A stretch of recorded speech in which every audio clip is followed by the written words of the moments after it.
Hi, everybody. Hope you're having a great day. I have created the companion lesson series to provide a bit of my view of some of what is happening in the world of beads. I'm Sam Norgard, and I'm heading up the team to produce and run the project Black and White Together. Watch this companion video while you bead the warp squares for the Black and White Together project, or just enjoy it. This is companion video session 3. It is about representing and telling stories. You are asked to consider, what can this suggest for beads? You can enjoy just thinking about this, or perhaps it will inspire you to create your own narrative work in beads. Now I'll share my screen and share the PowerPoint that I have prepared for you. Just take a second. Okay. All right. This session is entitled To Represent and Tell Stories. What can this suggest for beads? In my last companion video, we talked about large-scale work through a look at installation work and the work of wonderful Liza Liu. You were asked the question, what can large-scale work suggest for beads? This is companion video session 3, to represent and tell stories. We will look at historical narrative work, a few contemporary artists, and the work of the incomparable Joyce Scott. And again, I will ask the question, what can this suggest for beads? My research about narrative work led me to some very interesting thinking. The Lascaux paintings are a form of some of the earliest narrative art. I began to look at these, and all of a sudden I realized, well, these really were an installation. I found it funny that I had referred to installation art as so very contemporary. So in this piece, in this incredible ancient work, we see some similarities to Kara Walker's work, the use of storytelling with these representational images, and just an amazing form of narrative work. What do I love about narrative work? As illustrated by the cave paintings, examples of narrative art can be seen throughout history. I love standing on the shoulders of history. We can tell stories across cultural boundaries. I also love it when I meet someone who doesn't speak my language and they also get my work. We can share stories across ages. We can create images that are open to interpretation by the viewer. Visual storytelling can be quite open to interpretation. Let's define narrative art. The Lucas Museum of Narrative Art offers us a definition that I quite liked. Narrative art tells a story. It uses the power of the visual image to ignite imaginations, evoke emotions, and capture universal cultural truths and aspirations. What distinguishes narrative art from other genres is its ability to narrate a story across diverse cultures, preserving it for future generations. Largely, narrative art uses representational imagery to imply a story. I'd like to expand this definition to think about the stories that beads told and tell. In many societies, beadwork is an indication of status, wealth, religion, age, marital status, area of origin, or the celebration of a special occasion. These wearable pieces tell the viewer the story of the wearer. Let's take a look at a very few examples of narrative beadwork across cultures and from around the world. If this inspires you or interests you, do more research. It's a rabbit hole you'll love going down. Underbelly work is well collected And here we see two aprons.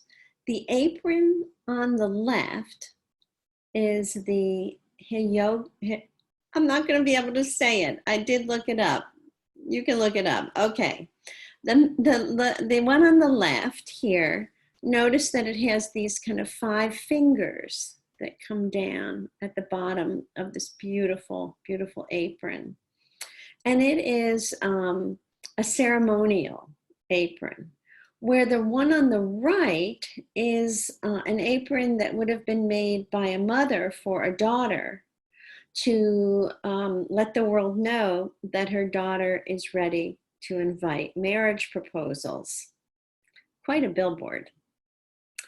The Yoruba beaded crowns I find are breathtaking and involve lots of narrative images where you see these birds, the female figure here, the head of someone else here, and they are placed side by side.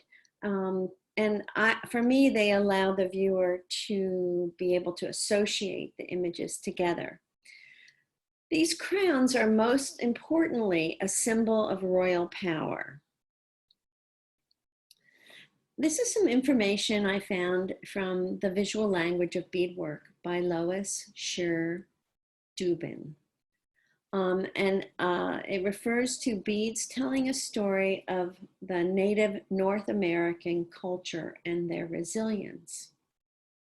A visual language of symbolic imagery, combining materials and designs specific to each tribe, underlines American Indian artistic expression. It transmits individual, family, group, regional, and sacred information. Through storytelling, Indian elders traditionally teach cultural and moral values to the younger generation. In the distant past, tribal artisans added an important dimension to oral tradition, recording the beliefs and history of their people in signs and motifs. I've read somewhere where even the color of one bead placed next to the color of another bead can be a symbolic piece of information for those who know how to read it. Beginning in the 18th century, imagery that had traditionally been etched, painted, woven, and quilled was embroidered and woven in glass beads. Native North American beadwork became an important means of cultural and economic resilience from the 19th century to the present. In all cases, the native women continued to encode, I love that word, encode cultural knowledge within bead patterns. Here is a Creek man's shoulder bag. So you see the strap laid out here with these incredible motifs, all done in beaded embroidery, and then the bag here. We also find amazing work throughout the history in Europe. Again, we see this work often marking an event or celebrating a particular event. Here we have Charles II and Catherine of Braganza shown as a couple and surrounded by allegories of the 4 continents. Now, onto a couple contemporary beaders who tell or suggest narratives. I'd like to show you the surreal ponderings of Betsy Youngquist, one of my favorite artists, of Nick Cave's sound suits, and Joyce Scott. Of course, I love talking about the work I love, so I hope that you enjoy them as well. This is some of Betsy's earlier work, and I'm pretty sure I saw this in a show in Illinois at a museum, and it was many years ago. And her early work really spoke to this idea of storytelling and putting images side by side next to each other, surrounding the images in a landscape that also gave us images to somewhat make up our own story. Here we have the rabbit with this little figure peering from the inside. What could that mean? Is it talking about the relationship of humans to animals? Is it talking about the human spirit within an animal? All of these things can come to mind as you look at Betsy's work. As Betsy's work evolved, she began to make three-dimensional animal work in which she adds beads to sculptural forms utilizing the same mosaic process. I find that adhesion to surfaces is a well-explored technique.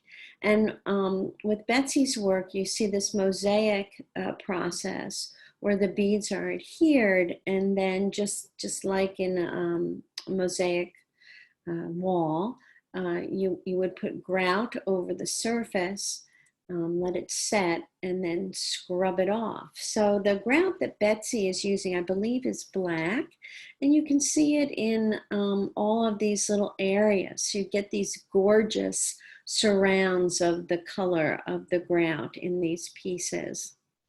I love the surreal pairing of the human with the animal, and I think we see that that content coming from the earlier work and probably very deep interest in her own life. Here's a piece, and I always think of her finding this china doll's head broken, and maybe being disappointed at first, but then seeing the rich opportunity in creating a new narrative as she reassembles those pieces. And here's another one. Don't you think it looks a little bit like that painting from her from years ago, where she has the animal, the head of the human, and then a small doll placed within the body of the human? Absolutely exquisite work, and if Betsy ever sees this, thank you for contributing such wonderful work to the world. A look at Nick Cave's work, and I thought I could introduce this to you by the words of the wonderful Suzanne Golden. This is from her book. When I see Nick's work, I'm completely overwhelmed by the sheer size of his wearable sculptural forms. His sound suits are made from a wide array of materials, including beads, buttons, sequins, wires, and other found objects. This is a paragraph we could spend quite a bit of time on, looking at her thinking through of what the work is to her. The size of the work is important. The fact that they're wearable. These pieces are wearable, and Nick actually uses them in his performance work. I've been fortunate to see some of them as he visited us at our campus in Savannah. And Nick, if you ever see this, to you as well, thank you for making these amazing pieces that inspire and challenge us in so many ways. Here's another one of his suits, and it's being worn by a performer. Maybe it's Nick. I love how these pieces are from collected items of the past. When we use pieces that have a history, they can help us bring that history to the work as well. Now, I'd like to talk with you about Joyce Scott, the incomparable Joyce Scott, the queen of beadwork, the recipient of the Genius Award, the MacArthur Award. She was born in 1948 in Baltimore, Maryland. Joyce Scott, oh gosh, I spelled her name wrong. Sorry, Joyce. Is the daughter of renowned fiber artist Elizabeth Talford Scott. Scott is a printmaker, weaver, sculptor, singer, and performance artist. Joyce is most well known for her work in bead sculpture and bead embroidery. Her desire is to be right up front in the art, and this desire comes from her family. Here's a quote. "It's important to me to use art in a manner that incites people to look and then carry something home, even if it's subliminal, that might make a change in them." Here are two pieces I thought to compare. These are wearable pieces, and I love how Joyce uses women's bodies as her gallery. We could compare these in many ways, and I'm going to do that in just a couple ways. We can look at how color is applied, and on the piece on the right, the color is blocked into large shapes here, and then the figures being this dark charcoal black, and then this beautiful kind of turquoise color. Where the piece on the left has a little bit more of scattering of the colors, almost like a broken brush that the Impressionists brought to us. The other thing I'd like to point out is her ability to craft figures that are flat. We have the figure here, and I think she's using 1, 2, and 3 drop, largely 3 drop peyote. In the piece on the right, the figures come off of that flat surface and delight us in how they explore three-dimensional space. Themes.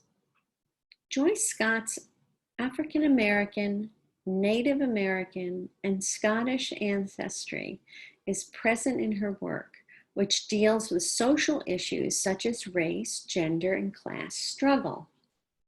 Use of colorful, bright imagery combines with provocative narrative in order to confront the viewer with conflicts within American history. So for yourself, you can look at her work and think about, am I an artist who wants to delve deeply into design and have that be the content of my work? Or is it important to me to add a narrative content to my work? She demonstrates master skill by combining glass-blown sculpture, African wood sculpture, Japanese ceramic figures, as well as many other objects with her beaded construction. Adornment of the human body becomes a means of which to explore issues that affect culture to this day. She addresses themes bravely, such as hunger, rape, racial stereotypes through embellishment. I'm a huge admirer. Here is her piece called Man Eating Watermelon. It's an 8-inch tall beaded sculpture featuring a slice of watermelon clamping down on the leg of the man who is trapped in a racially charged stereotype. The Sneak. This is a story of domestic violence, which ends in a murder. The man in the blue shirt has murdered the woman. He tried to cover up, but before he could get away, people saw. This fits on the body so that the man running would lay on one side of the shoulders and across from the woman. I'd love to see this worn.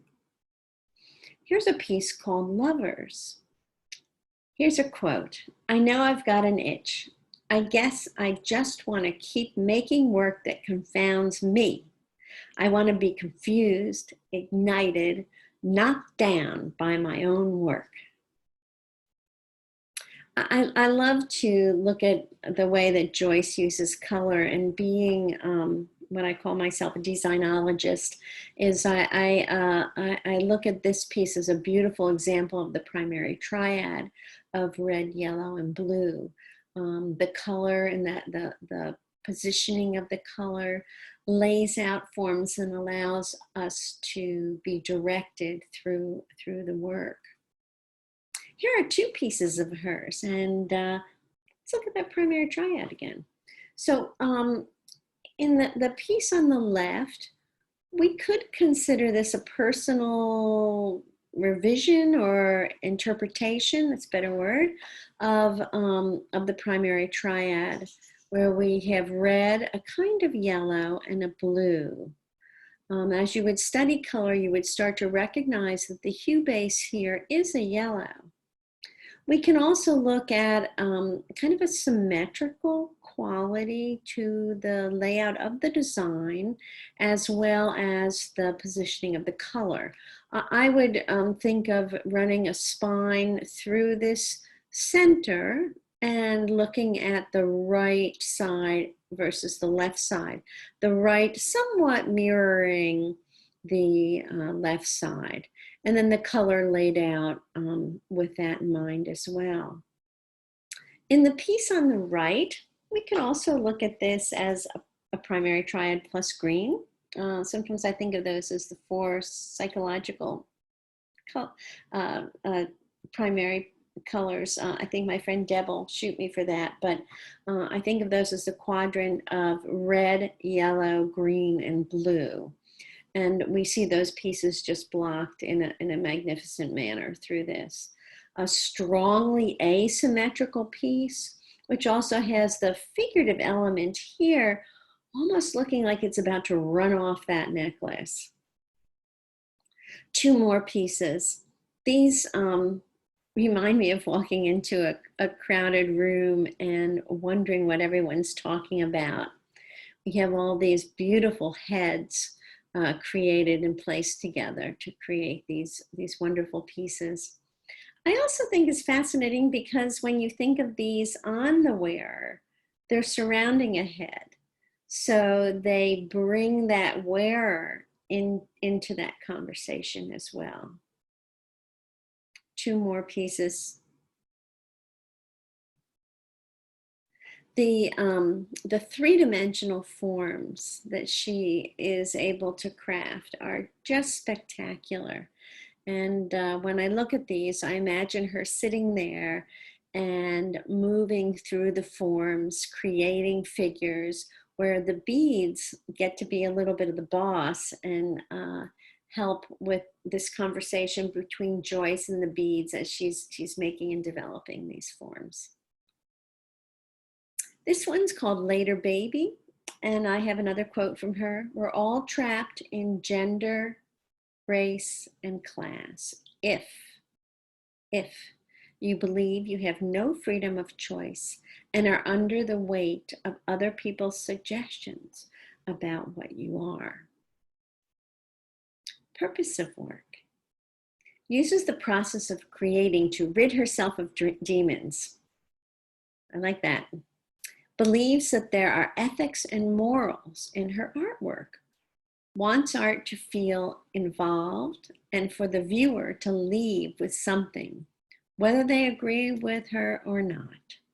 She stresses that she wants work to be something more than eye candy. These are some of her later works. These are about 24 inches across. So, you know, you're looking at large pieces in terms of a beaded work. And I've read that they're referred to as beaded graphic novels. And this is just pure joy for me to look at and associate one shape or representational shape, a figure, to another form and to come up with my own story. And this is another one that is also, I saw that it was referred to as a graphic novel. And again, it to me has somewhat of the quality of the layout on comic book pages, where you can see part of one story relating to another story. And as you move through the piece, you might develop your own narrative and personal enjoyment and personal relationship to the work. And now from Joyce, art is a special breath of life. It is truth. And this is called The Devil Made Me from 2008, Joyce Scott. I hope that you've enjoyed it. I really enjoyed doing the research and putting this together for you. Please send us as many black and white squares as you can. Together we will create. I'm so looking forward to a challenge of many, many warped squares, and I hope that you will join us in making, creating, and developing the Black and White Together project. Again, here's our address. You can mail them to IBW Black and White Together Project, 74 Baroni Lane, Hilton Head, South Carolina, 29928, the USA. Include your name, the maker's name, email address, and country of origin. We want to be able to represent everyone who has contributed. If you have questions, please write to beatercarol@gmail.com. Now, to wrap this up, there are numerous wonderful videos on Joyce. Find them, watch them. Right now, I thought we could. Oops, maybe not. Here we go. Watch just this 5-minute video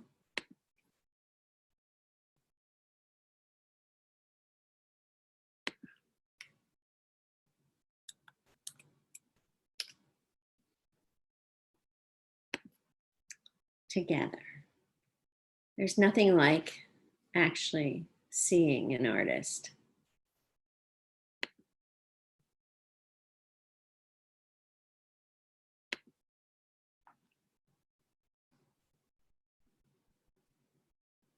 People say, when did you start doing beadwork? Or when did you start doing art? And I always tell them it was in vitro. Fabulous artist. I came out of my mom's room and I said to the doctor, move, you're in my life. I built the pyramid. I am a master's house too. Oh, if you let me get hooked up to school, you know I build a spaceship. I'm going to use my education. Oh, everybody go. Oh, that's you, Sally. Oh, that's you, Sally. Oh. I'm Joyce J. Scott. I'm a visual and performing artist who was born and, as we say, reared in Baltimore, Maryland. I've lived here all my life, not in this house, but in Baltimore City, in this house for over 40 years. My mother was an artist and she taught me to do beadwork when I was around 5, and I always did it. But my mother, as a textile artist, taught me how to bead by sewing into the fabric. I went to undergraduate school and I kept using my mother's needle and thread as a passport to other countries. It was the thing that would initiate conversation and maybe a residency, but it was also what everybody else knew. In 1976, I met a young Native woman who taught me the Peyote Stitch. And everything in my life changed.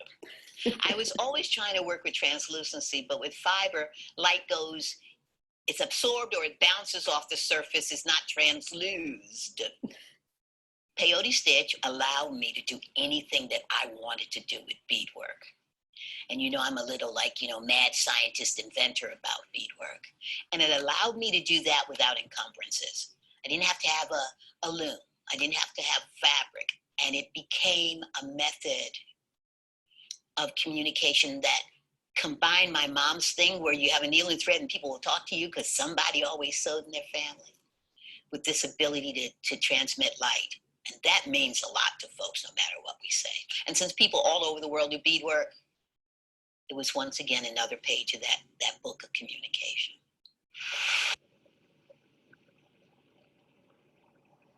Well, why did I even choose Harriet Tubman? Because she really makes me think of my mother.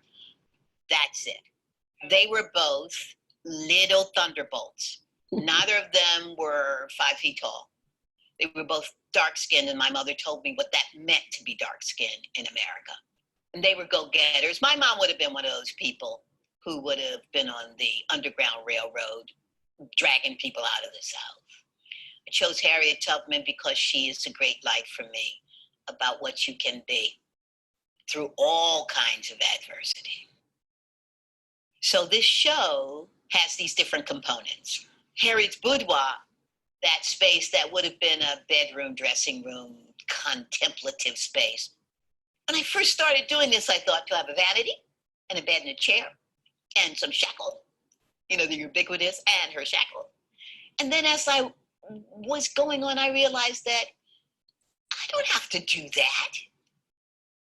I can have a dream boudoir for her. I can have a closet that exemplifies my way of working, as well as what I think the mysterious life of Harriet Tubman's inside would have been. I have 2 other site-specific installations outside. So they're like, Joyce, what do you want to do? What would you really want to do? You should never ask me that. So the first thing I said was, maybe 13, 15-foot Harriet Tubman made out of like dirt. She'll be holding a big glass gun and she'll be wearing a beaded sack and she'll just like disappear over the length of the exhibition, the way her memory did. Just the gun in her bag or whatever is left on the ground will be that memorial to Harriet. The second one outside is a 10-foot Harriet Tubman. And the way we're doing it is going to allow me to inlay different beadwork and glass into her. She'll be on a tri-level kind of space outside in front of a wall with a tree. So those tri-levels are going to be covered with quilts. That's a direct kiss blown to my mom and all the other African-American women who did that because they couldn't afford blankets. And that's just for Harriet African-American, but quilting is an international form of swaddling people in love. They're allowing me to do what I wish to do. That's a big deal, which means that allows an audience to see what I'm up to. I'm honored by that. And boy, does that harken well for all of those people whose shoulders I'm standing on right now, who never had that ability.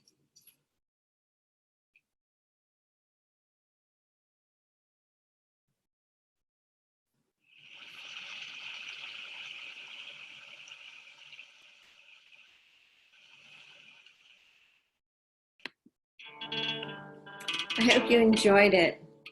Well, that's it for today from the Black and White Together project. Hope you're beating up a storm. Send us lots.